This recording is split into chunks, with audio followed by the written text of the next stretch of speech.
நண்பர்களே, இன்னைக்கு உங்கள சந்திக்கிறது எனக்கு ரொம்ப சந்தோஷம். இந்த தளத்துக்கு நீங்க வந்ததுக்கு நன்றி. உங்களுக்காக ஆண்டவர் நெறைய விஷயங்கள வச்சிருக்கிறாருன்றத உங்ககிட்ட பகிர்ந்துக்க நான் விரும்புறேன். இன்னைக்கு உங்க கூட நான் பேச வேண்டிய விஷயத்துக்குள்ள போறதுக்கு முன்னாடி, சில விஷயங்கள சொல்லிக்க விரும்புறேன். நீங்க ஜான் கிஃப்டா அப்படின்ற என்னோட Instagram, Facebook, YouTube மூலமா என்ன ஃபாலோ பண்ணி என்னோட பதிவுகள நீங்க பெறலாம். தினமும் என்னோட பாட்காஸ்ட் நீங்க கேட்கலாம். ஆண்டவரோட கிருபையில அதெல்லாம் நல்ல கிரியை செய்து வர்றத நான் பார்க்கிறேன். நீங்களும் அத தினமும் கேளுங்க. நிச்சயமா அது உங்களுக்கு ஒரு பெரிய ஆசீர்வாதமா இருக்கும்னு என்னால சொல்ல முடியும். ஜான் கிஃப்டா அப்படின்ற என்னோட யூடியூப் சேனலை தினமும் பார்க்க மறக்காதீங்க. Fuel for the soul with John Gifta அப்படின்ற இங்கிலீஷ் பாட்காஸ்டையும் நீங்க தினமும் கேட்கலாம். www.johngifta.com அப்படின்ற என்னோட வெப்சைட்லயும் இது எல்லாமே இருக்கும். நீங்க முன்னேறி போகணும், கடந்த காலத்துல சிக்கிக்காதீங்க, தொடர்ந்து போங்க அப்படின்னு நம்ம பொதுவா சொல்றோம். நம்ம முன்னேறி போகணும் அப்படின்றத உடல் சார்ந்த ஒரு பார்வையோட சொல்றோம். உலக பிரகாரமா முன்னேறதுக்கு என்னென்ன நடவடிக்கைகள் எடுக்கணும்ன்றத பத்தி நம்ம பேசுறோம். ஆனா இன்னொரு முக்கியமான விஷயத்த நம்ம புரிஞ்சுக்கணும். வேதம் சொல்லுது, அவன் இருதயத்தின் நினைவு எப்படியோ அப்படியே அவன் இருக்கிறான். மனுஷனுடைய எண்ணங்கள் ரொம்ப முக்கியம். சில சமயங்கள்ல நம்ம உடல் அளவுல உலக பிரகாரமா முன்னேறணும் அப்படின்னு நிர்பந்திக்கப்படுறோம். உதாரணத்துக்கு, நீங்க உங்களுக்கு பிரியமான ஒருத்தரை இழந்துட்டீங்கன்னு வச்சுப்போம். மீதி வாழ்நாள் காலம் முழுசும் கல்லறை தோட்டத்திலேயே உட்கார்ந்துட்டு இருக்க முடியுமா? உங்க வாழ்க்கையில நீங்க தொடர்ந்து முன்னேறணும் இல்லையா? அடுத்த கட்டத்துக்கு போகணும் இல்லையா? உங்களோட கல்லூரி, ஸ்கூல் அல்லது வேலைக்கு நீங்க போகணும் இல்லையா? வாழ்க்கையில நீங்க அதுக்கு முன்னாடி என்ன செஞ்சுட்டு இருந்தீங்களோ, அதுக்கு நேரா நீங்க தொடர்ந்து போகணும் இல்லையா? இங்க மிகப்பெரிய சவால்ன்றது உடல் அளவிலானது இல்ல. அதாவது கல்லறை தோட்டத்திலிருந்து நாம வெளியில வர்றது மட்டும் இல்ல, நம்மோட மனசு அந்த குறிப்பிட்ட விஷயத்த விட்டு வெளியில வரணும். நான் என்ன சொல்ல வர்றேன்னு உங்களுக்கு புரியுதா? உங்களோட மனச எப்படி கையாளணும்ன்றத பத்தி நீங்க இப்ப தெரிஞ்சுக்கணும். அப்பதான் நீங்க இருக்கிற இடத்துல இருந்து உங்களால முன்னேற முடியும். அடுத்த கட்டத்துக்கு போக முடியும், நகர முடியும். ஏன்னா நெறைய மக்கள் வாழ்க்கையில சிக்கிக் கொள்றாங்க. அவங்களால முன்னேற முடியல.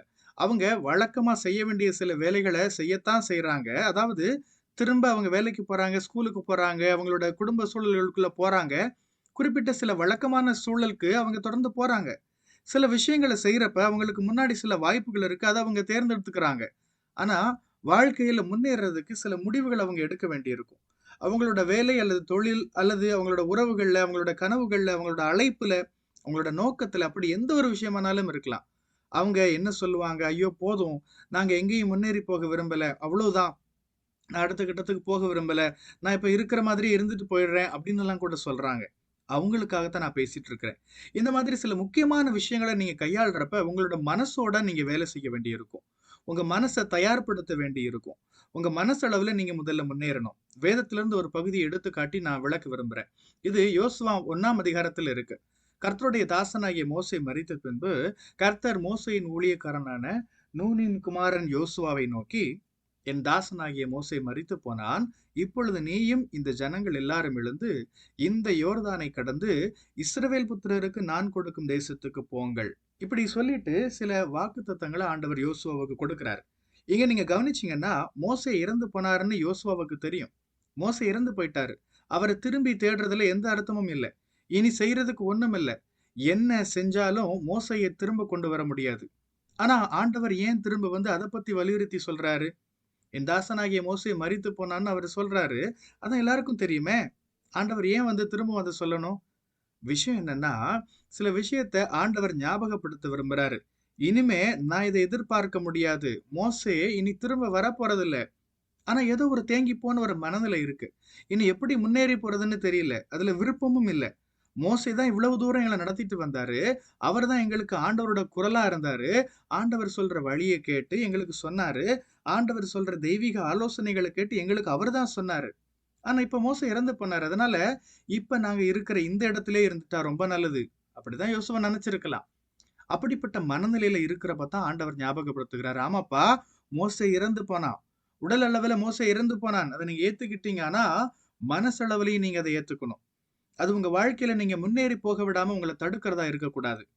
இன்னைக்கு இத கேட்டுக்கொண்டிருக்கிற ஒவ்வொரு நபருக்காகவும் நான் ஜெபிக்கிறேன். நீங்க எப்படியான சூழல்லயும் இருக்கலாம். உங்களுக்கு பிரியமான ஒரு நபர நீங்க இழந்திருக்கலாம். அல்லது உங்க வாழ்க்கையில வேற எப்படியான ஒரு இழப்பையும் நீங்க சந்திச்சிருக்கலாம். அத காரணம் காட்டி நான் இங்கேயே இருந்துக்கிறேன், தொடர்ந்து போக விரும்பலன்னு சொல்றீங்களா? ஒருவேளை உண்மையிலேயே ஒரு நபர் இறந்திருக்கலாம், அல்லது உங்கள ஏமாற்றி இருக்கலாம், கைவிட்டு போயிருக்கலாம். நீங்க தனி மரமா இப்ப நின்னுட்டு இருக்கலாம். இப்படி இவங்க எனக்கு செஞ்சுட்டதுனால, என்னோட வாழ்க்கையில சூழல் இப்படி மோசமா இருக்கிறதுனால, நான் இனியும் முன்னேற விரும்பல. போதும் இதோட எல்லாத்தையும் விட்டுடுறேன் அப்படின்னு சொல்றீங்களா? உங்களுக்காக தான் நான் சொல்றேன். கடந்த காலத்துல உங்களுக்கு எதுவும் நடந்திருக்கலாம். உங்களுடைய மோசே அது எதுவா வேணாலும் இருக்கலாம். ஒரு நபரா, ஒரு பொருளா, ஒரு விஷயமா, ஒரு தோல்வியா, ஒரு அடிமைத்தனமா, ஒரு வியாதியா, இப்படி எந்த ஒரு சூழல் வழியா நீங்க கடந்து வந்திருந்தாலும் சரி. ஒருவேளை ஒரு விபத்த சந்திச்சிருக்கிறீங்களா? அதோட காயங்களும், தழும்புகளும் இன்னும் உங்கள வேதனைப்படுத்துதா? எதுவாவும் இருக்கட்டுமே. ஒரு பயத்துல, ஒரு அதிர்ச்சியில உங்கள ஆழ்த்திட்ட ஒரு விஷயமா கூட இருக்கலாம். உண்மதான். அது உங்க கடந்த காலத்துல நடந்தது உண்மதான். ஆனா, நீங்க உங்க வாழ்க்கையில தொடர்ந்து முன்னேறணும். அடுத்த கட்டத்துக்கு போகணும். இன்னைக்கு உங்க ஒவ்வொருவருக்கும் முன்னால இந்த சவால வைக்க விரும்புறேன். அந்த குறிப்பிட்ட ஒரு நிகழ்வு உங்க வாழ்க்கையில அந்த குறிப்பிட்ட மோசே கடந்த காலத்துல எது எப்படியோ வேணுமாலும் இருந்துட்டு போகட்டும். அது நல்ல விஷயமோ, கெட்ட விஷயமோ என்னவா இருந்தாலும், அது உங்க மனசளவுல செத்து போனதாவே இருக்கட்டும். இனியும் அந்த விஷயத்தினால நீங்க கட்டுப்பட்டு இருக்க வேண்டாம். ஆண்டவர் உங்கள தொடர்ந்து நடத்திட்டு போறதுக்கான திட்டங்கள் வச்சிருக்கிறார்ன்றத நீங்க புரிஞ்சுக்கோங்க. நீங்க வாக்கு பண்ணப்பட்ட தேசத்துக்கு ரொம்ப பக்கத்துல வரைக்கும் வந்துட்டு, "போதும்பா மோசே இறந்து போனான்" அப்படின்னு காரணம் சொல்லிட்டு அப்படியே இருந்துடுறதுக்கு அவரு விரும்பல. உங்க வாழ்க்கையின் அடுத்த நிலைக்கு, அடுத்த காலகட்டத்துக்கு உங்கள நடத்துறதுக்கு ஆண்டவர் உங்களுக்கு உதவி செய்ய ஆயத்தமா இருக்கிறாரு. இத யார் கேட்கணும்னு ஆண்டவர் விரும்புறாருன்னு தெரியல. ஆண்டவரோட நாமத்துல நான் ஜெபிக்கிறேன். தன்னோட வாழ்க்கையில மோசேயைப் போல ஒரு சூழலை எதிர்கொண்டு, முன்னேற முடியாம தவித்துக் கொண்டிருக்கிற ஒவ்வொருவருக்காக நான் ஜெபிக்கிறேன். அந்த சிறப்பான பழைய நாட்கள பத்தியே அவங்க இன்னும் நெனச்சுக்கிட்டே, அதிலேயே மூழ்கி போய் இருக்கிறாங்க. மோசேயோட அவங்க கொண்டாடின நாட்கள பத்தியே இன்னும் யோசிச்சுட்டு இருக்கிறாங்க. ஆண்டவரே, இன்னைக்கு நான் இவங்களுக்காக ஜெபிக்கிறேன். இவங்க வாழ்க்கையில என்ன நடந்திருந்தாலும் சரி, எந்த ஒரு சூழல்ல அவங்க கடந்து போயிட்டு இருந்தாலும் சரி, அவங்க வாழ்க்கையில மரித்து போன அந்த மோசே, அவங்களோட மனசுலயும் மரித்து போகட்டும். இனியும் அது அவங்கள தடுக்கக்கூடாது. அவங்கள தொடர்ந்து போக விடாம தடுக்கக்கூடாது. நீங்க அவங்களுக்காக வச்சிருக்கிற பரிபூரணத்த நோக்கி அவங்க அடியெடுத்து வைக்கட்டும். நீங்க அவங்களுக்காக வச்சிருக்கிற பாலும் தேனும் ஓடுகிற தேசத்துக்குள்ள அவங்க போகட்டும். இயேசுவின் நாமத்துல நான் ஜெபிக்கிறேன். ஆமென். கர்த்தர் உங்கள ஆசீர்வதிப்பாராக. உங்களுடைய பகுதிகளில் பிரசங்கிக்க என்னை அழைக்க நீங்க விரும்பினா, டிஸ்கிரிப்ஷன்ல இருக்கிற இமெயில் மூலமா என்ன நீங்க தொடர்பு கொள்ளலாம். பிரியமானவங்களே, இந்த செய்தி மூலமா நீங்க உற்சாகம் அடைஞ்சிருப்பீங்க, ஆசீர்வதிக்கப்பட்டிருப்பீங்கன்னு விசுவாசிக்கிறேன். திரும்பவும் ஞாபகப்படுத்துறேன், நீங்க ஜான் கிஃப்டா அப்படின்ற என்னோட இன்ஸ்டாகிராம், ஃபேஸ்புக், யூடியூப் மூலமா என்ன ஃபாலோ பண்ணி என்னோட பதிவுகளை பெறலாம். ஜான் கிஃப்டா அப்படின்ற என்னோட யூடியூப் சேனலை தினமும் பார்க்க மறக்காதீங்க. Fuel for the soul with John Gifta அப்படின்ற இங்கிலீஷ் பாட்காஸ்டையும் நீங்க தினமும் கேட்கலாம். பாட்காஸ்ட் எபிசோடுக்கு நீங்க உங்களோட ரேட்டிங், ரிவ்யூ கொடுத்து ஷேர் பண்ண மறக்காதீங்க. www.johngifta.com அப்படின்ற என்னோட வெப்சைட்லையும் இது எல்லாமே இருக்கும்.